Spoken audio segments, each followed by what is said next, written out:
being someone who played a lot of video games growing up, I hit a lot of very big series throughout my childhood, such as Mario, Zelda, Kirby, all of the big Nintendo franchises. However, there were several other games that weren't a part of any of these big, well-known franchises. In fact, they were pretty off the beaten path and pretty weird in their own very, very special way. And I became absolutely obsessed with them.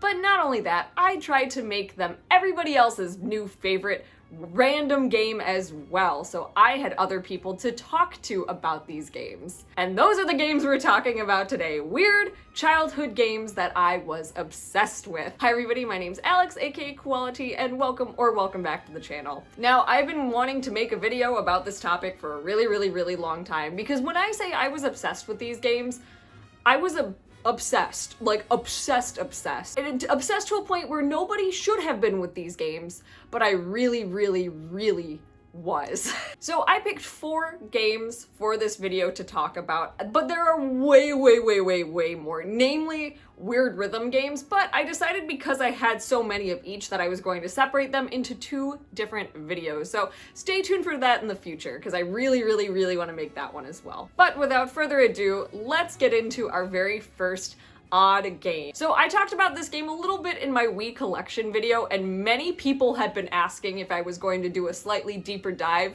on this game, so I'm really excited to finally do that, and it is My Sims.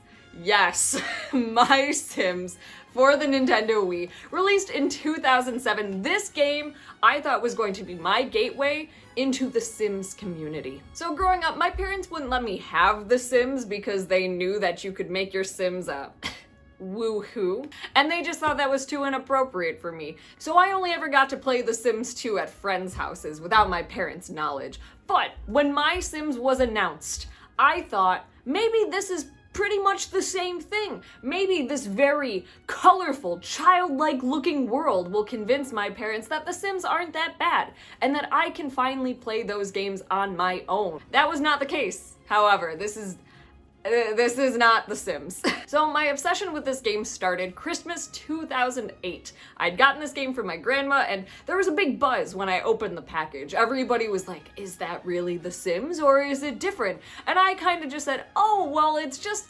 kind of different. It's still The Sims, but it's not really The Sims, trying to be all coy.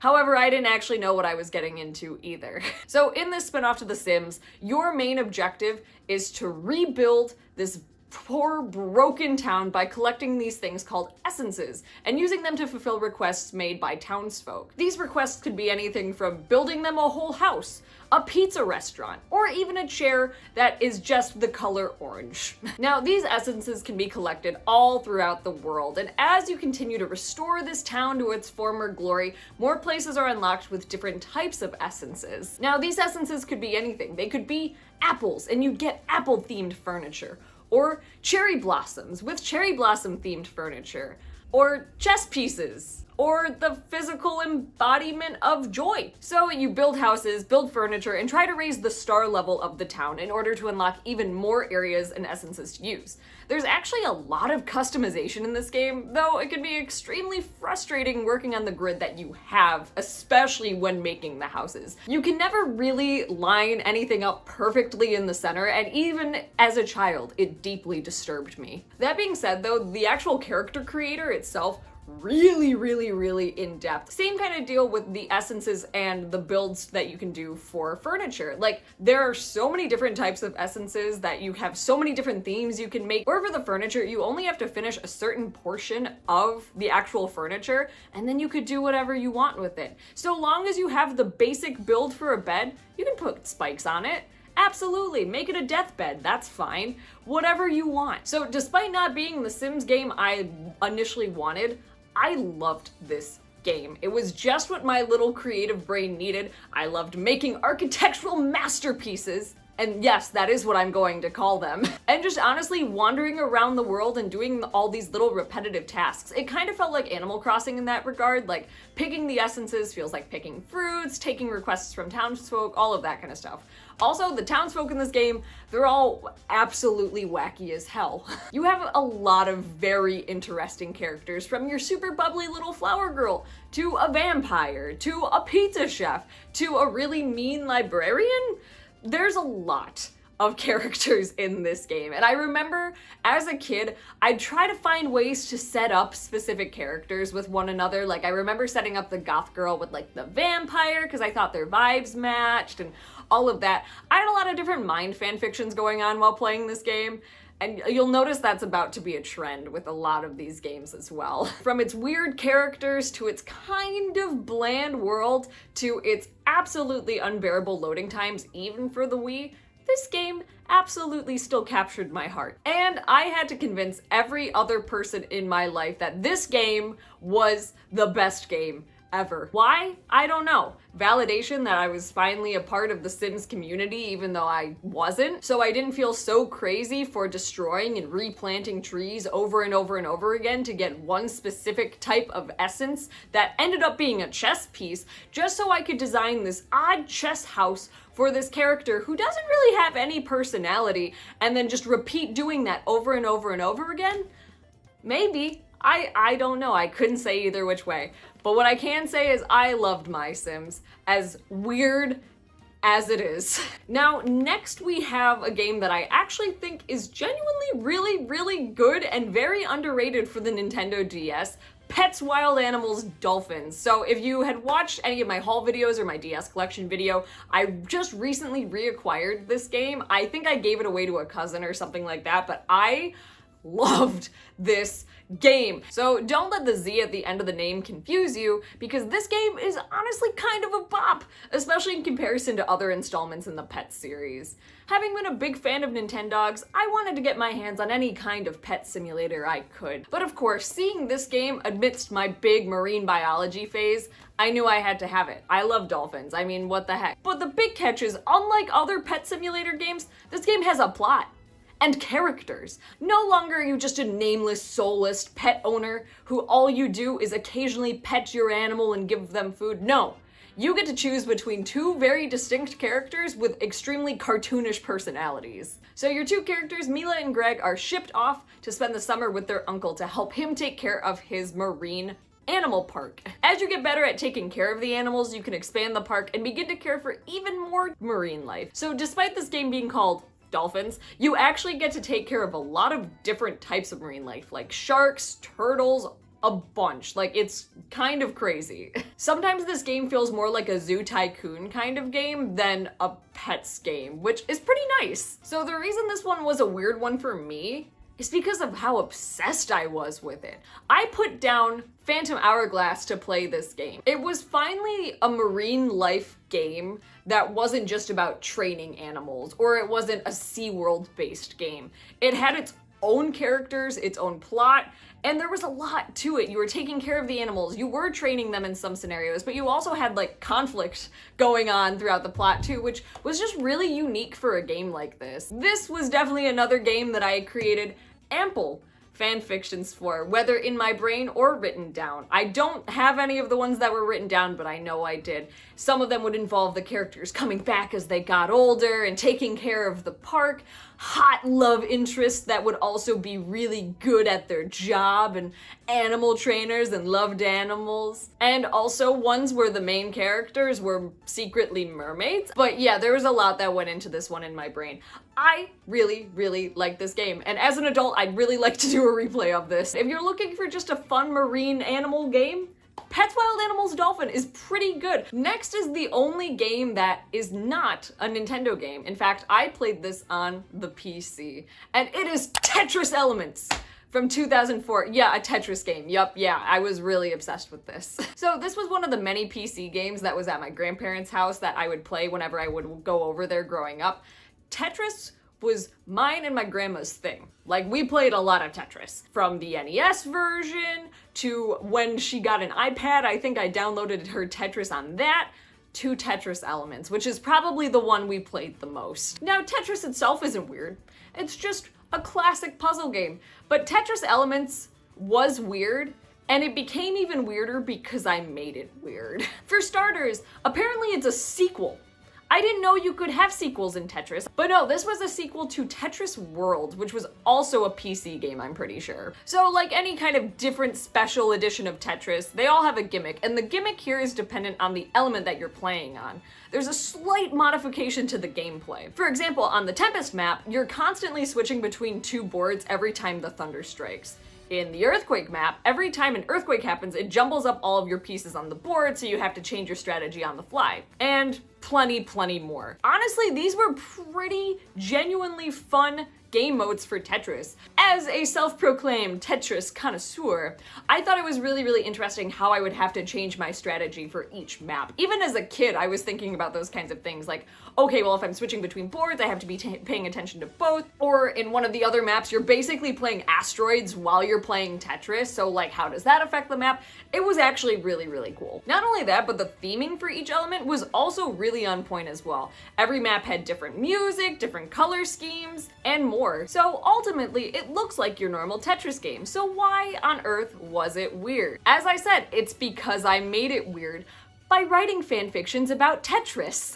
Yes, it can be done. I've done it several times, in fact. Really, this video should just be called What Games Has Alex Written Fan Fictions About? And I'd still talk about the same games. So yes, I wrote several fan fictions and created a whole headcanon where every time you successfully complete a game mode, you get a token with a little element symbol scrawled on it. The reason I did this is because the loading screen, it has like little symbols for each of the elements in it. So I thought that, you know, there's gotta be a bigger secret meaning as to why there are little tokens with all of these elemental symbols on them, right? Like, there's gotta be some kind of story here, there's gotta be some kind of lore. There wasn't, so I made it up. So the idea here was you'd complete each of the boards, gaining one of these pendants in your quest to become the master of the elements. And the final one you'd go to is the stratosphere level, so you become the master of space as well. And of course, there was some other kind of threat, like other competitors, aliens that wanted to destroy the world, which is why you had to go to space. You know how it is, you know how it is. But yeah, I physically made these pendants to go along with this story because I wanted to become the master of the elements, and I wouldn't allow myself to make a new one until I cleared those boards. And it was very sweet because my grandma was really supportive. She had no idea what I was doing or why I was doing it, but she helped me, just made them out of little paper and string, and I had all of them. And eventually I did become the master of the elements. So there you go. So if you ever ask yourself, can Tetris be weird? The answer is yes. It is what you make it. And now our final game of this video.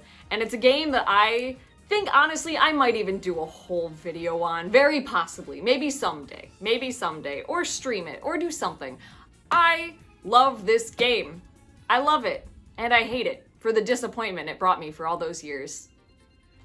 Wii Music, for, of course, the Nintendo Wii. So Wii Music came out in 2008, and at that point in time, I was a newly minted band geek. Like, at extreme, from the get-go. Band became my life the moment I entered 6th grade, and I was looking for every avenue in order to expand my musical prowess. I wanted to be the best musician ever.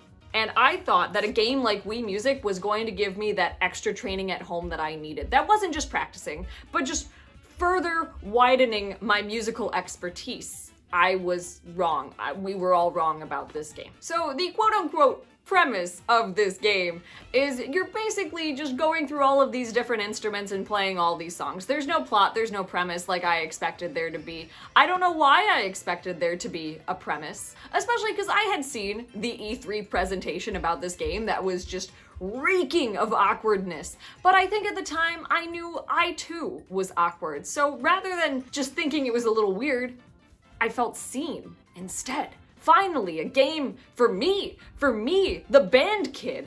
It was time. Not only would I show other people how fun video games are, but how fun band is, all at the same time. This game wasn't fun at all. Some of you may be asking why I didn't save this one for the rhythm game video, because it's not a game. It's basically a tech demo. There's nothing to do with rhythm there at all. What you do is you pick these songs from the song selector, and whatever instrument you want, whatever instruments you want, all of the NPCs called newts, I'm pretty sure, I think they're either toots or they're newts, I can't remember. And you pick what they want to play, and then you play the song. It doesn't matter how well you do. Oh, you totally screwed up the Mario theme? Doesn't matter. Nothing matters. It's fine. Just pick a different instrument and play it again. You can technically bring up the music, which will just say, all right, time to hit the button now, or shake the nunchuck now. And that's it. That's all you do. That's all you do. But even if you don't follow that accurately, it doesn't matter. Now, this game isn't all bad though. It does have some pretty fun mini games. I was very partial to the conducting mini game myself, actually, as somebody who at that point in time knew I had wanted to be a band director. I thought I'd get my practicing in then. And also, the album cover maker brought me more joy, especially in high school, than anything else. There was absolutely nothing funnier to me than doing a purposely terrible version of American Patrol and then super zooming in on your Mii's surprise trumpet playing face. So there was enjoyment to be had in this game. So if I have such strong, mostly negative feelings about this game, why do I love it so much? Why was I so obsessed with it as a kid? And it has more to do with me being a band nerd than liking this game. Everybody knew this game was bad, but I didn't want to be wrong. I wanted to find the positives in this game, and I wanted to show everybody else that video games and music can be one and the same, that you can combine these two loves into one. So I campaigned for this game. Every time I'd go to a friend's house, Wii Music was coming with. We were gonna play a few songs, make a few albums, play the handbell mini game. I was all about it. I was all about it. And nobody else believed me, and they were right to not believe me about it. Now, your next question, based on our previous entries in this list, did I write fan fictions about this one too?